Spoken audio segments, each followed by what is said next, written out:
Hey guys and gals, welcome to another episode of Cooking on the Road with Scotty B. I just set up shop here in the Pilot truck stop parking lot in lovely Cedar Rapids, Iowa. It's a beautiful day, actually, and we have a real treat for you today. We're going to be cooking one meal that my wife inspired me to do on my own. I was a little scared at first. I said, this is not going to go well. And she said, trust me. And I did. And I'm real happy that she taught me a few little tricks about this particular meal I'm going to prepare. But it's a cornucopia of just plain good food for you. And I can't wait to make it for you, because it's really going to be something you're going to say, wow, didn't think we could do that in a truck. And that's the whole idea here. I'm not a gourmet chef, never pretended to be one, but I do have some life hacks that might make life a little more enjoyable on the road for you. So hopefully you'll enjoy, and let's get at it.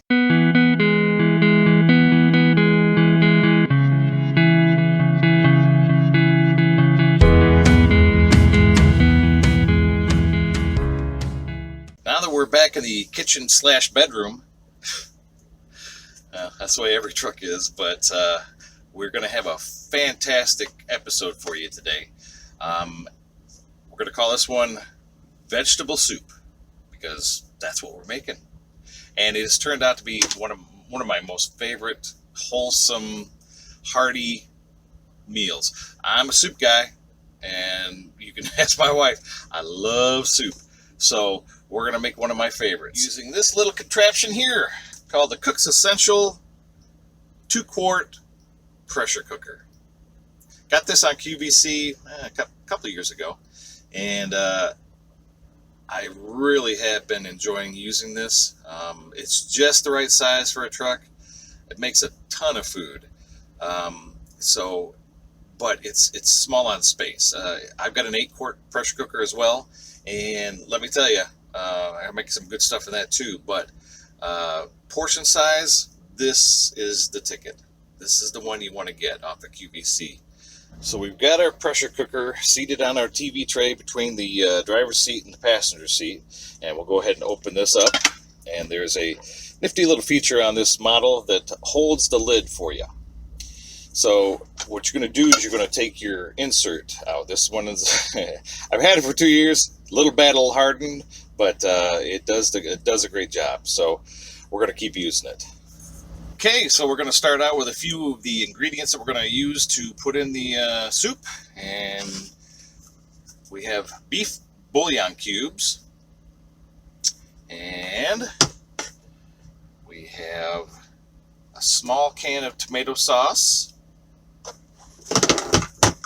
We have fire roasted diced tomatoes. You could use any can of diced tomatoes you like.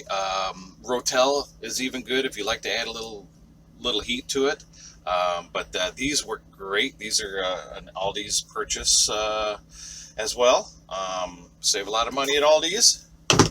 And for some of our seasonings, my favorite, Mrs. Dash, we've got Lawry's garlic salt.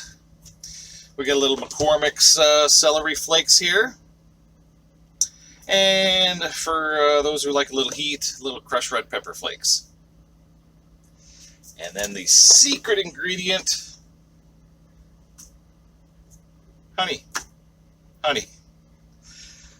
I was just as surprised as you, but it really enhances the flavor. So we'll be adding some of this to the mix as well. And then we have some vegetables that we have to prepare. Some mushrooms, a few baby carrots, onion, and cabbage. This is a quarter cabbage right here, little guy, but it's going to be really good when it's done. And then some Brussels sprouts. Can you believe that?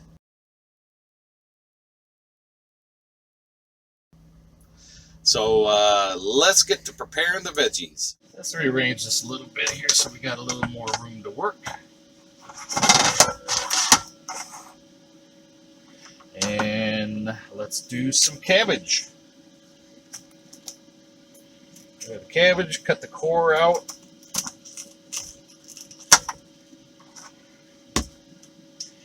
And then we're going to just cross slice it.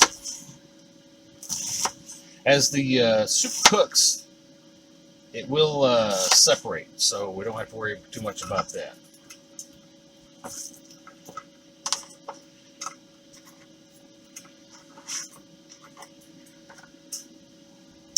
Okay, onto the onion.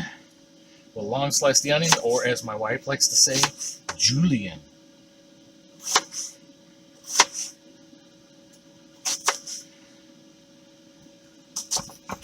Alright, let's place those right in the pot too. And again, as it cooks with the pressure and the flavor gets infused all through the pot, it's going to separate and absorb all the flavors. Now, onto the Brussels sprouts here. Just cut off the end and basically slice them in half. And off. Slice them in half.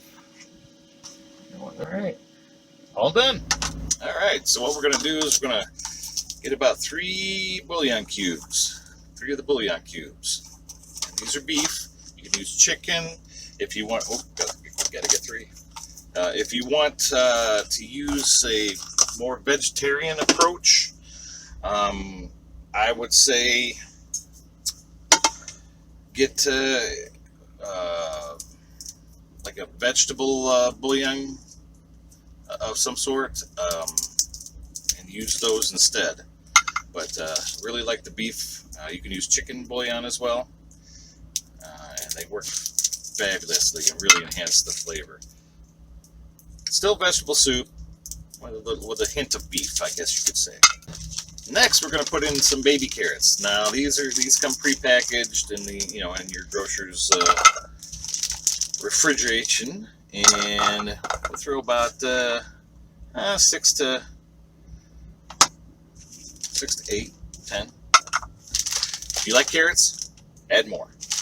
Then we move to the mushrooms, and I like them whole, but this round I'm going to quarter them. They cook perfectly either way, so we'll do that. And the pot itself is a non-stick surface, so it makes it real easy to clean with the Clean Freak or Lysol kitchen spray and a paper towel. So it just wipes right out. You spray it and it's all sanitized at the same time. Alright, one more. Here we go. And mushrooms are done. Now we're going to add some of the spices. Little celery flakes. And you can add as much as you want or as little as you want. I'm just kind of winging it. A few chili flakes. Don't have an exact, like teaspoon or tablespoon. So Mrs. Dash, that looks like about a teaspoon. And we've got some garlic salt. That I would say add about a teaspoon of that as well. And now for the liquid. Got that half a can of tomato sauce. Pull that lid in and be safe and put that in your garbage bag. And then our fire roasted diced tomatoes. And there we go.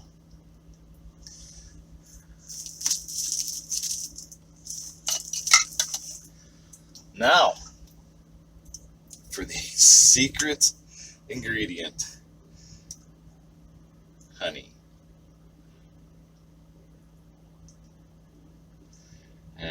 would say that would be enough. So probably about a tablespoon or two. You'll have to kind of taste it out and see which is the better measurement for you.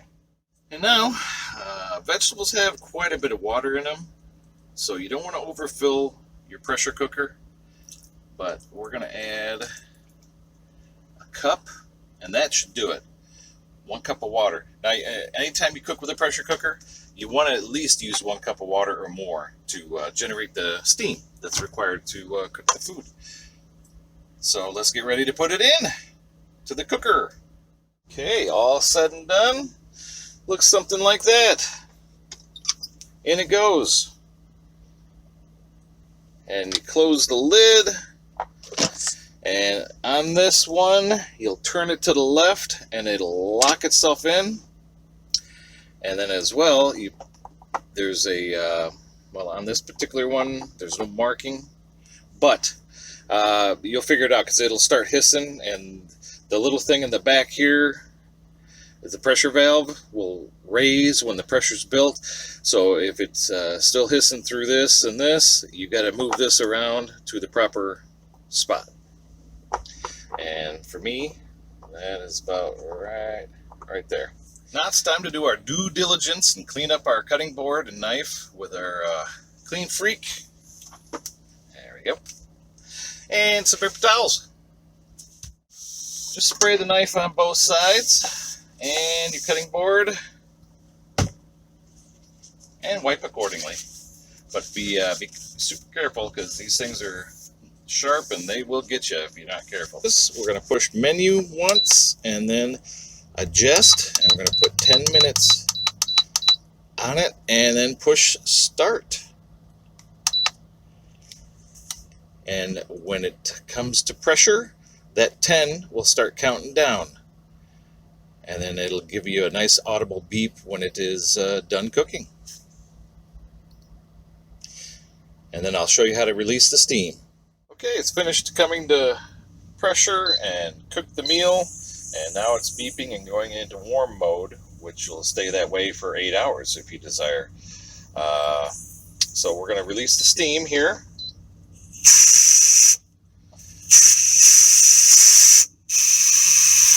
You want to do it a little bit slow because it's so full. Sometimes the pressure will force some of the liquid out through the venting valve. So do it nice and slow. It is hot steam, so you need to be aware of that. You need to take good care and keep your hands away from the flow of steam, because you will get burned. So as it drops in pressure, the valve in the back behind the release valve will drop, and that'll allow me to unlock the lid and open it and serve the soup. Okay, pressure's almost dropped. You can open the valve fully and wait for the pin to drop. And it should be going right now. There you go. The pin just dropped.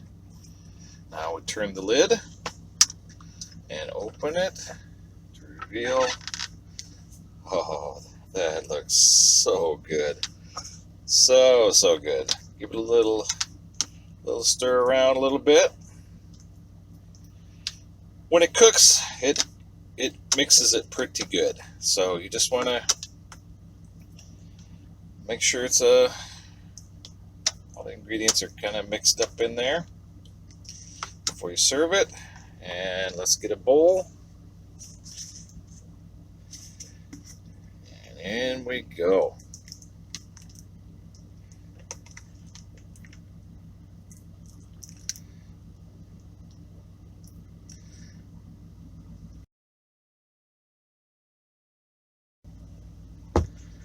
Now, just gently close the lid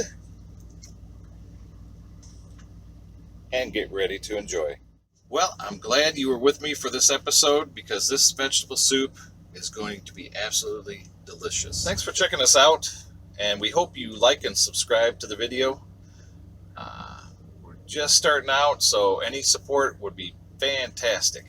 Make sure you comment in the comments below and let us know what you think of the videos, or if you'd like to see a particular life hack for the road that we can provide. So thanks again.